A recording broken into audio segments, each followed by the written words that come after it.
لقد كان لكم في رسول الله أسوة حسنة لمن كان يرجو الله واليوم الآخر وذكر الله كثيرا.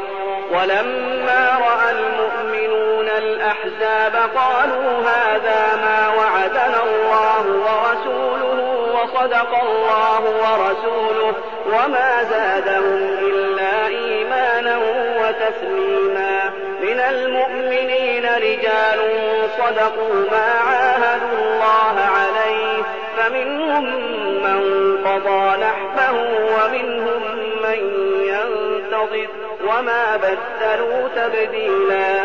ليجزي الله الصادقين بصدقهم ويعذب المنافقين إن شاء أو يتوب عليهم إن الله كان غفورا رحيما.